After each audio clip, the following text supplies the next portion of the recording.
DVD Era TV back at y'all with another one. Y'all know the slogan. Today we gonna talk about the time Ross got his chain snatched at the 2012 BET Hip Hop Awards. Now let's get into it.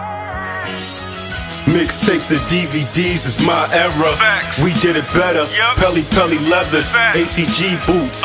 We 80s babies and early 90s when it got grimy. I was out of this world, you could not find me unless you check the lobby. Hustling was my hobby. We was lobby boys before Jim Jones. You could catch me at Harlem eating Jimbos. Now, Rick Ross and Young Jeezy were initially cool with each other. They worked on songs together like DJ Khaled's Brown Paper Bag, I'm So Hood remix, and Put Your Hands Up, just to name a few. But after Rick Ross released his single for BMF featuring Styles P in 2010, it seemed like Young Jeezy, who once was affiliated with the BMF crew, didn't take much liking to the record. Shortly after the release of BMF, Jeezy would release a mixtape called 1,000 Grams, which had his own version of the BMF record called Death Before Dishonor. Now on Death Before Dishonor, Jeezy would say a line such as, "How you blowing money fast, you ain't know the crew.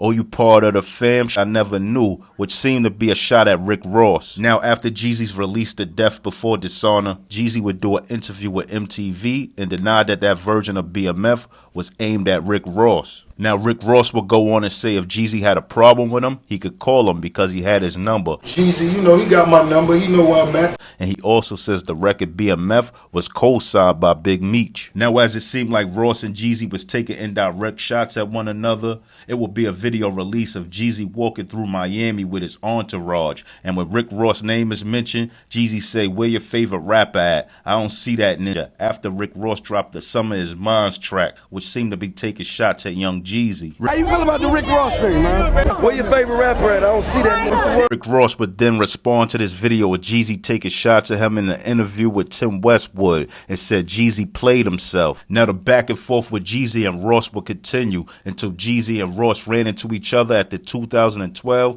BET Hip Hop Awards. Now the story of Gunplay being beat up and robbed by G-Unit for his chain is a story that's been reported on several occasions. But supposedly Gunplay wasn't the only member of Triple C and MMG camp that got his jewelry took that night. Now supposedly during Rick Ross' altercation backstage with Jeezy, Rick Ross had his chains snatched from his neck. Now, according to Young Jeezy bodyguard at the time, Dread, when Jeezy and Rick Ross ran into each other, they exchanged words, and when Rick Ross stepped up, he snatched his chains off his neck. Rose was like, "What's up?"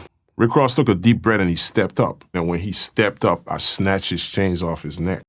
Now, supposedly the situation happened so fast, it wasn't nothing anyone in Ross camp could do, including Rick Ross security, because police got involved and broke things up. Now, it's also said in a video with Ross and Jeezy altercation, when a mirror breaks, it's actually Jeezy bodyguard at the time who trips over another security guy while trying to stuff Rick Ross chains in his pocket, and that's how he fell into the mirror. Now, according to Young Jeezy ex-bodyguard, he says he actually snatched 5 chains off Rick Ross' neck, but when he went to pawn them in, only one of them was real. Now it turns out the chains that Rick Ross were wearing was some kind of high-end costume jewelry, and the one that was real, when he pawned it, he got a little over $3,000 for it. 4 chains was fake, 1 was real. Because I had a debate with Jeezy. It wasn't a big chain, but it gave us $3,300 for it. Now, after the BET Hip Hop Awards, Jeezy and Ross would do interviews explaining their altercation. Now, Jeezy didn't give much details on what happened, but Rick Ross would do interviews and say that Jeezy had 5 security guards in front of him and 5 police officers behind him. And when they crossed paths, he tried to choke Young Jeezy. Now the beef between the Snowman and Rose would eventually be squashed by DJ Khaled or T.I. depending on who you ask. Now the two went on to record the War Ready song and release a video for it, and they actually cool to this day, and they recently recorded songs together for Almighty Black Dollar, Born to Kill, and 06, just to name a few. Now one thing I left out the video is when Jeezy and Rick Ross seen each other, you know they was doing a lot of what's up back and forth. And you know that's when Ross actually stepped up. You know, like, what's up with you? No, what's up with you? Yo, what's up with you? Like, what you want to do? They crazy, but gladly they squash their beef. But anyway, if you're a fan of these old hip-hop stories, tell a friend and tell a friend about my page. Like, comment, subscribe, and hit that notification bell. More content coming, and I'm out. One.